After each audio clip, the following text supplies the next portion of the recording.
and the organizers for having me today, and it's a great opportunity to speak with you. And I'm going to be talking about the adoption of new guidelines, a work in progress, and it's really a review of 157 countries. Most of the work, or all of the work, was done by Soumya Gupta, who's also with us here. So she's the one who actually collected these guidelines. So first of all, what are we talking about? We're talking about how can we accelerate the translation of science to basically service delivery. And I won't focus on the science discovery. I won't focus on new WHO guidelines. I am going to be very narrow in this talk and talk about the country adaptation and how we're doing on that and how can we accelerate that. I just want to remind us a little bit about where we've been. Now, most people in the room are very familiar with all of the next three slides that I'll show, but we've known a long time about transmission reduction. This is Quinn's study from 2003. Here's 052's results from 2011, and here are the Temprano and START results from 2015. It's important to kind of have those sort of scientific place marks because that actually helps us understand how long it takes us to get the WHO guidelines and then how long does it take countries to adapt, and that's what I'm going to be speaking to. So this is the good news, right? For most of us in the crowd, we've had this feeling for a while, but actually when START and Temprano came out, it's basically ding dong, the CD4 witch is dead, all right? So we don't need CD4 counts anymore for initiation. There are a lot of people that want them to get a sense for where patients are, but you saw the results from Trevor Peter that people just don't get these results, don't do it anymore, just start the people on treatment. So that's basically where we are in terms of the science. Now I will talk about the analysis that we're going to conduct, and this comes from the world's largest HIV policy website. So if you go on this website, you will find all of the policies that I'm talking about or all the guidelines that I'm talking about, and Soumya and I have collected these over the last, I think it's 8 years, and on this website you will find hopefully everything that I'm speaking about here, including the presentation. The review is looking at all of these publications, and then I'm focusing on the published guidelines. So these are not what the countries say they're going to do. These are not what's reported. This is actually, we have to have the guideline in hand and then we analyze it. So that's a very narrow, it's a very restrictive view, it's very conservative, and there are countries that are maybe doing test and treat, but if they don't have guidelines, then we don't consider that. Now, I don't expect you to look into the details here, but this just shows that here are the 120 countries that we have guidelines from, and you can see that 22 of them are now, and that's in the upper area there, 22 are doing test and treat, and the rest of these countries, the ones in the red box, actually need to move to that test and treat guideline. There's another way to look at this, and that is actually in a time frame, right? So here you see in the yellow, I guess it's yellow for you, and maybe there's a mouse here. You can see these are the WHO guidelines, so 2010, 2013, 2015.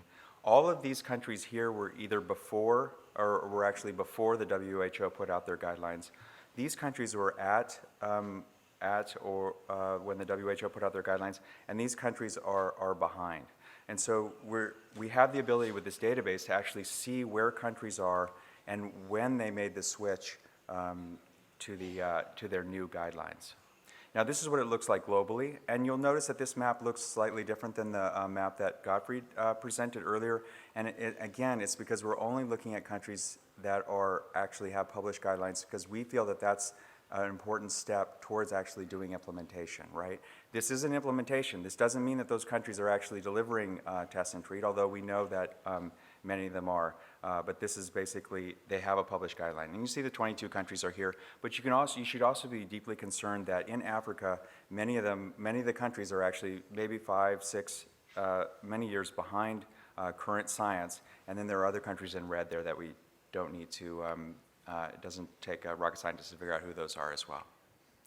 Here, I just wanted to say that we also, and I'm not going to present a lot on this, but we look at children. So this is the patchwork quilt that are the children's guidelines that are out there. We also look at HIV, TB, we look at hepatitis B, we look at all these things, and I'm not going to show you that, but we should also be concerned, I think, about, or very concerned about what's happening with children and the fact that the policy is very all over the place. And here we also look at key populations. Many countries don't mention key populations at all. Some are giving earlier treatment, and we need to pay attention to that. So now here's the meat of the analysis. What we now have the ability to do is say how long does it take for a country to adapt. So you take all these guidelines, you look, we know when the WHO guidelines came out, and then now we know when the countries adapt, and this is kind of the schema on how we do that. You don't have to go into the details here, but it's safe to say we use 2009, 2013, and 2015 as our benchmarks, and then we look at which countries have actually made the switch, and then we do a basic analysis. And this is just to show you that this is what Africa looked like in 2015, and this is what it looks like in 2016. So you can flip back and forth, and you can see that 3 or 4 countries have made the change over the last year. If you look at the, and actually that, well, I'll get to the total. The total number of countries that switched over the last year is 7, right? So, but if you look at this analysis, what this will show you, and I think that what you should pay attention to is basically what's in the yellow. So you can see that it took around 2 years for countries to adapt, in general, about 2 years to adapt to the 2009 or 2010 guidelines, let's say. And then we were able to reduce, I would say that the world was able to reduce this to, this is the 10 months, these are the guidelines that we have. These are assuming that all of the countries that we didn't have guidelines for would have actually gone. So we reduced it to about 19 months. And right now we're looking at around 8 months, let's say, but we have not put the rest of the countries into that time frame. So if all of the countries that we have in that time frame went to the new guidelines, right now it would be about 8 months. What we need to actually think about is that are we going to be, or where are we going to be on this? The 24 months, the 19 months, or is this going to be maybe a year, which is even too long by my estimation? Now, we have some information that countries are moving, but that's what we need to pay attention to. So now the limitations of this work is clearly the guidelines that we have may be outdated. We've asked, many of you have contributed guidelines, so it's a wiki process. We may have missed some guidelines, but I don't think so. Written policies may not reflect program implementation, and then there may be other guidelines that we didn't capture. But I'm fairly confident that we have most of the guidelines that are out there.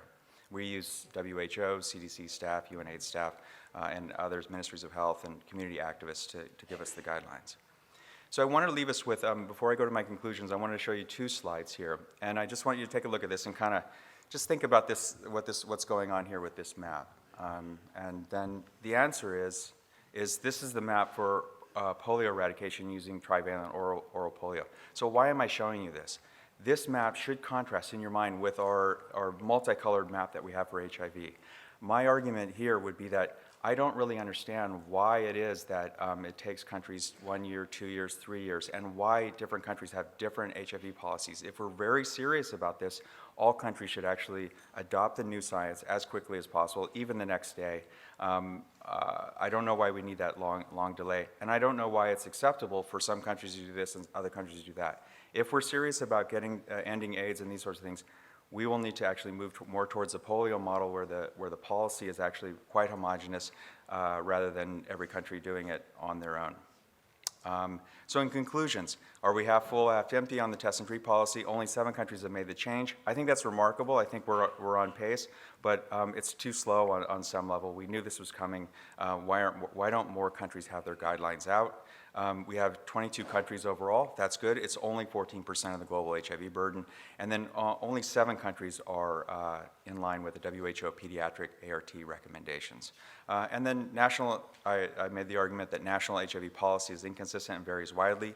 And then our past approach, business as usual, has resulted in kind of a chaotic, I would argue chaotic and slow, relatively slow pace of change, and we need to do something different to break this business as usual to make sure that the new test and treat guidelines actually are implemented as rapidly as possible. And then I hope that I've made a convincing argument that we should look at the data. So the rhetoric and the high-level discussions are really important, but we have the data, we know the guidelines, we know the countries, and we should just be looking at that. And as a collective, we should be holding ourselves accountable for all of the countries moving forward with this new science. If we don't do that, we will not reach 90-90-90 at the 2020 mark. So thank you. It's all out on a website. Soumya's going to have a poster on the 20th of July.